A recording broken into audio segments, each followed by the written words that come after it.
শহর ছেড়ে গ্রামের সৌন্দর্য উপভোগ করতে বেরিয়ে পড়লাম আর কি। শহরের দালান কোঠা, গরম বাতাস, আবহাওয়া, এই বৈশাখে ঠান্ডা ঠান্ডা একটা বৈশাখী হাওয়ার উপভোগ নিতে চাই চলে আসলাম গ্রাম শহর ছেড়ে একটু গ্রামে, অনেকটা দূরে।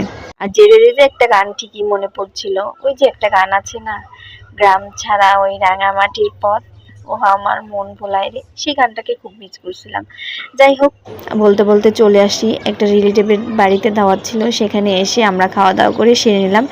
এখন বিকেল টাইম হয়ে গেছিল, আর খাওয়া দাওয়া তেমন কোনো ভিডিও ক্লিপ নিতে পারলাম না, খুবই ক্লান্ত ছিলাম। প্রায় 3 থেকে আড়াই ঘন্টার পথ ছিল সেখানে। আর ফটিকছড়ি বলা হয় এটাকে, পাহাড়ি অঞ্চলের খুবই কাছে। যাই হোক, সেটাকে নদীটাকে হাঁটতে হাঁটতে নদীর এদিকে চলে আসলাম। নদীটা খুবই সুন্দর ছিল। আমি নিচে নেমে হাঁটছিলাম, নদীর পানিতেও একটু মাটি ছিল না, খুব বালি কিচকিচে ছিল। সেই বালিগুলির মধ্যে হাঁটতে কি যে অসম্ভব মজা, কি বলবো তোমাদেরকে, খুবই ভালো লাগছিল।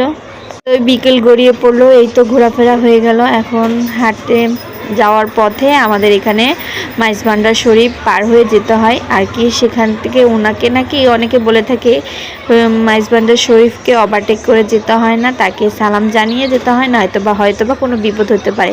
যাই হোক, মুরব্বীদের কথা অমান্য করলাম না, আমরা সবাই গাড়ি থেকে নেমে পড়লাম, রওজা শরীফ জিয়ারত করলাম।